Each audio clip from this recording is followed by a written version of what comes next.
નમસ્કાર મિત્રો, જય દ્વારકાધીશ. હિન્દુ ધર્મના કેલેન્ડર મુજબ હોળીનો તહેવાર દર વર્ષે ફાગણ મહિનામાં ધામધૂમથી ઉજવવામાં આવે છે. આ વર્ષે હોલિકા દહન 24 માર્ચે રાત્રે 9:25 શરૂ થશે અને 25 માર્ચે હોલિકા બપોરે 12:30 સમાપ્ત થશે. આ વર્ષે 25 માર્ચે સમગ્ર ભારતમાં ધામધૂમથી રંગોત્સવ મનાવવામાં આવશે. મિત્રો, તમને એક ખાસ અગત્યની વાત કહેવાની છે કે 24 માર્ચે એક મોટું ચંદ્રગ્રહણ થવાનું છે, પરંતુ આ ચંદ્રગ્રહણ પછી એટલે કે બીજા દિવસે રવિવારે આખા ભારતમાં રંગોની હોળી રમવામાં આવશે. મિત્રો, જો તમારા જીવનમાં પૈસા સંબંધિત કોઈ સમસ્યા છે તો તમે હોળીની અગ્નિમાં આ 3 વસ્તુઓ અવશ્ય નાખો.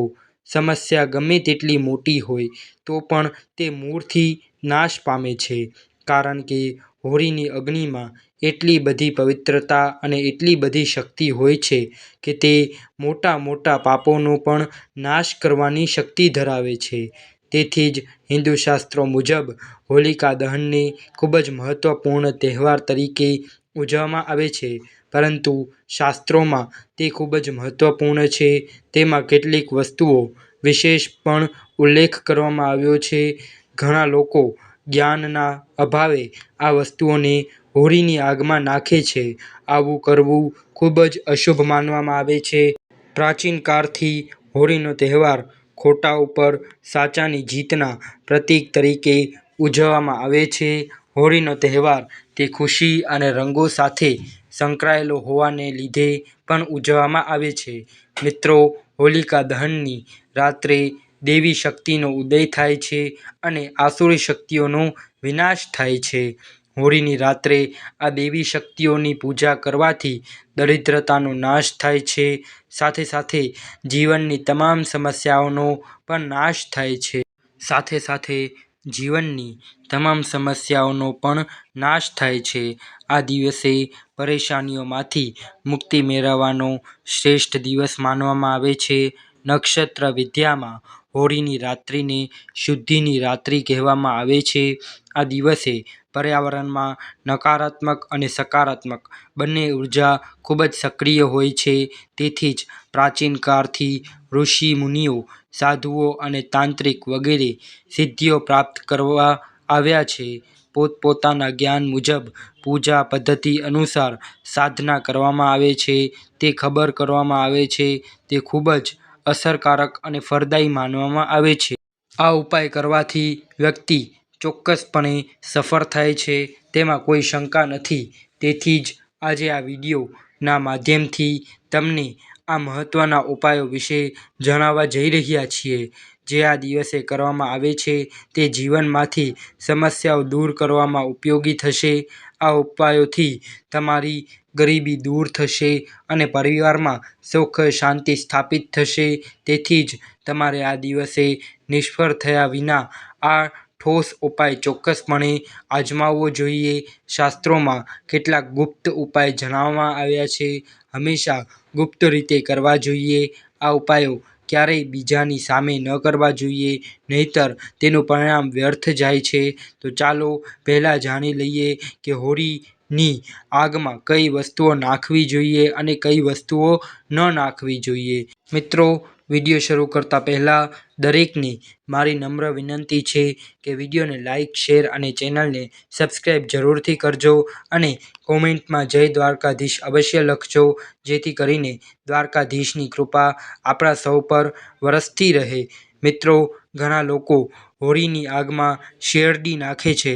આમ કરવું શુભ છે, પરંતુ ધ્યાન રાખો કે શેરડીના ટુકડા ન કરવા જોઈએ કે હોળીની અગ્નિમાં તેને અર્પણ ન કરવી જોઈએ. આનાથી હોલિકા માતા ખૂબ જ ક્રોધિત થાય છે. તૂટેલી કે નબળી શેરડીનો ઉપયોગ પૂજામાં પણ ન કરવો જોઈએ. હોલિકામાં અધૂરી ગણતરી મૂકવાથી પૂજા પૂર્ણ થતી નથી. હોલિકા અગ્નિમાં શેરડી નાખતી વખતે તેની સંખ્યા આ ક્રમમાં હોવી જોઈએ: 2, 5 કે 7. મિત્રો, હોળીની આગમાં નારિયેળ ચઢાવવું શુભ છે, પરંતુ નારિયેળ ચઢાવતા પહેલાં આ જાણી લો. હોળીની આગમાં નારિયેળ પાણી ન પીવું જોઈએ, માત્ર સૂકું નારિયેળ ઉમેરવું જોઈએ. નારિયેળ ઉમેરતા પહેલાં તમારા સમગ્ર પરિવારના હાથથી સ્પર્શ કરવાનું નિશ્ચિત કરો અને પછી તેને હોળીની અગ્નિમાં અર્પણ કરો. તેનાથી પરિવારમાં મુશ્કેલીઓ અને ઝઘડાઓ સમાપ્ત થાય છે, સુખ, શાંતિ અને ગરીબી દૂર થાય છે. હોળીની આગમાં નારિયેળ હોમવાથી હોલિકા માતા તમારી બધી પરેશાનીઓ દૂર કરે છે અને તમને આશીર્વાદ આપે છે અને અગ્નિ દેવતા પણ પ્રસન્ન થાય છે. મિત્રો, તમારે હોળી માતાને ઘરે બનાવેલું ભોજન ચોક્કસ અર્પણ કરવું જોઈએ. તમે તમારા ઘરમાં જે પણ ભોજન તૈયાર કરો છો તે તમારે હોળી માતાને અર્પણ કરવું જોઈએ. તેનાથી હોળી માતા ખૂબ જ રાજી થાય છે. ધ્યાનમાં રાખો કે હોળીમાં કોઈ વસ્તુ અર્પણ કરતી વખતે માતાને ભજીયા અથવા મીઠી રોટલી અર્પણ કરવી જોઈએ. તે બેકી સંખ્યામાં હોવી જોઈએ, એટલે કે 2, 4 કે 6ની સંખ્યામાં હોવી જોઈએ અને 3 કે 5ની સંખ્યામાં ક્યારેય અર્પણ ન કરવી જોઈએ. તમારે હોળી માતાને કરથી અર્પણ જરૂર કરવી જોઈએ. હોળી માતાને તે સૌથી વધુ પ્રિય છે. આના કારણે તમારા ઘરમાં ક્યારેય અનાજની કમી નહીં થાય.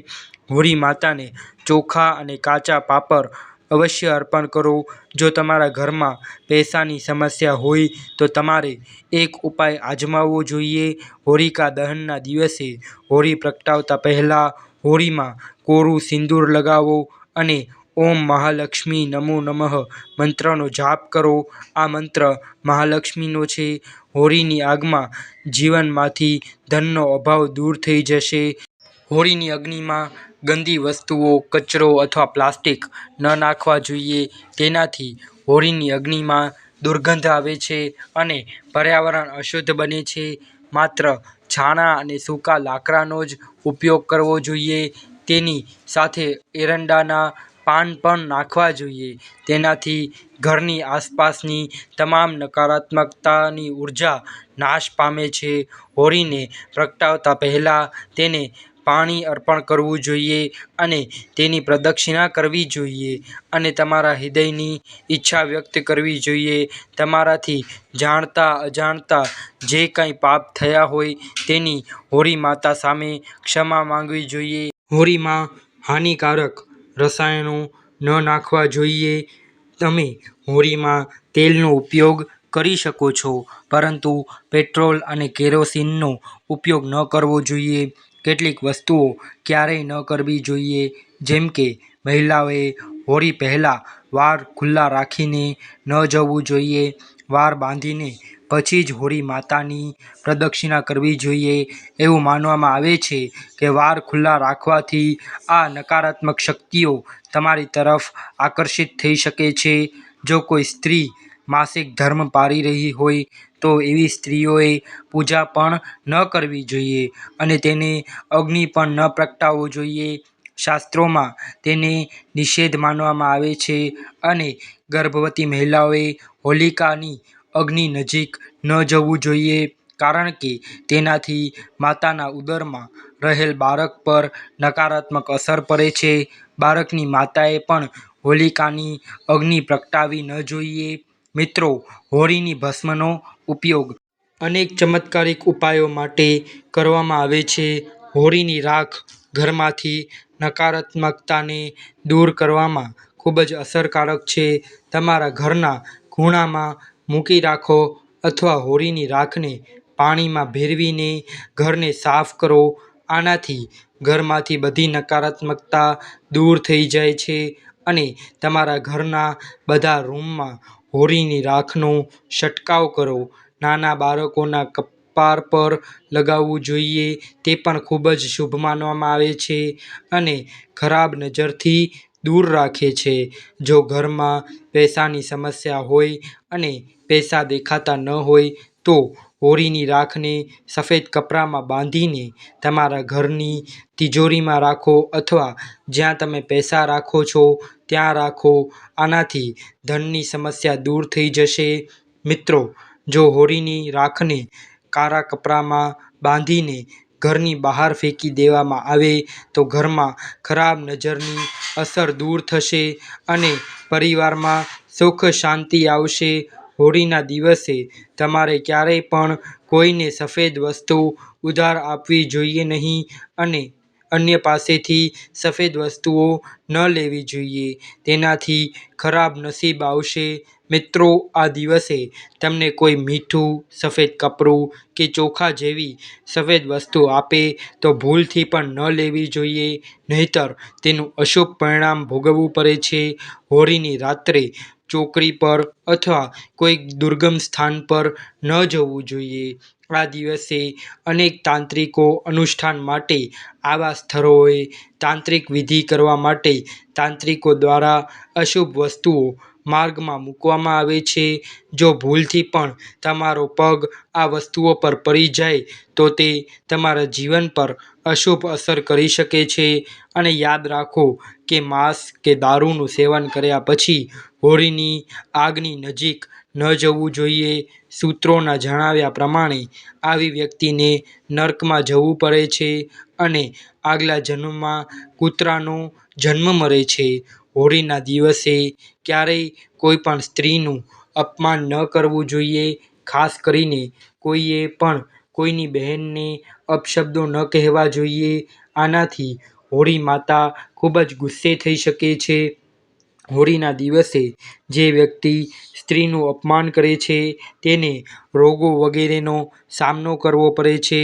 હોલિકા દહન પછી બીજા દિવસ દરમિયાન રંગો ઉડાડવા જોઈએ.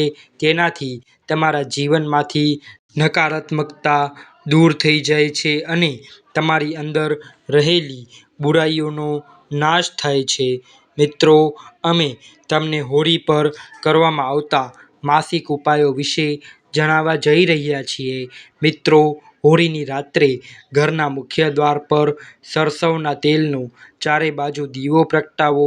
આ પછી પ્રાર્થના કરો સુખ સમૃદ્ધિ માટે ભગવાન, અથવા જો તમારી નોકરીમાં પ્રગતિ ન થઈ રહી હોય તો 21 ગોમતી ચક્ર લઈને હોલિકા દહનની રાત્રે શિવલિંગ પર અર્પણ કરો.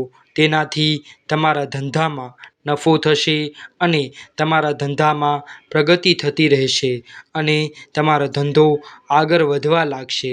આ એક ખૂબ જ અસરકારક ઉપાય છે. હોળીના દિવસે આ ઉપાય અવશ્ય કરો. આવા અનેક લોકો એવા ઉપાય કરીને અમારી સાથે જોડાયા છે જેમનું જીવન સંપૂર્ણ રીતે બદલાઈ ગયું છે. જો તમે તેને બદલવા માંગો છો તો અવશ્ય કરો. મિત્રો, લાલ મરચું અને એક પ્રકારની સમસ્યાઓમાંથી મુક્તિ અપાવવામાં ઉપયોગી બને છે. જો તમે કોઈ ઇન્ટરવ્યૂ માટે કે કોઈ શુભ કાર્ય માટે બહાર જઈ રહ્યા છો તો 5 લાલ મરચાં ઘરના ઉંબરા પર રાખો. પછી ઘરની બહાર નીકળતી વખતે તેને પાર કરીને ખસેડો. તમને દરેક કાર્યમાં સફળતા મળશે. મિત્રો, જો તમે તમારા કામમાં સતત અવરોધોનો સામનો કરી રહ્યા છો તો આ ઉપાય કરો. સોમવારની રાત્રે સૂતી વખતે ગ્લાસ અથવા વાટકીમાં પાણી લો. એ વાટકીમાં સૂકા લાલ મરચાં નાખો અને તે વાટકી તમારા પલંગ પાસે રાખો. સવારે ઉઠ્યા પછી તે વાસણને તમારા ડાબા હાથમાં લઈને 7 વાર ઊંધું ફેરવો, એટલે કે ઘડિયાળના કાંટાની વિરુદ્ધ દિશામાં ફેરવો. પછી ઘરથી દૂર જઈને ફેંકી દો અને ઘરે જાઓ. આમ કરવાથી તમારા ઘરમાંથી નકારાત્મકતા દૂર થશે અને તમારી દ્રષ્ટિ શાંત થઈ જશે, જે સકારાત્મક બનશે અને તમારા કામમાં સફળતા મળવા લાગશે અને અવરોધો આવતા બંધ થઈ જશે. મિત્રો, બધાના જીવનમાં સૌથી મોટી સમસ્યા મોટા ભાગે પૈસાની હોય છે. જો તમે પૈસાની તંગીનો સામનો કરી રહ્યા હો અને પૈસા તમારા હાથમાં દેખાતા ન હોય તો આ ઉપાય અવશ્ય અજમાવવો જોઈએ. મિત્રો, એક સ્વચ્છ કાપડમાં 5 લાલ મરચાં બાંધીને માતા લક્ષ્મીની પ્રાર્થના કરો. તમારી તિજોરી ક્યારેય ખાલી નહીં રહે. પૈસા ક્યાંક ને ક્યાંકથી આવતા જ રહેશે. મિત્રો, આ વિડીયો તમને ગમ્યો હોય તો લાઈક કરો, શેર કરો, ચેનલને સબસ્ક્રાઈબ કરો અને તમારા ભાઈને સપોર્ટ કરો. જય દ્વારકાધીશ.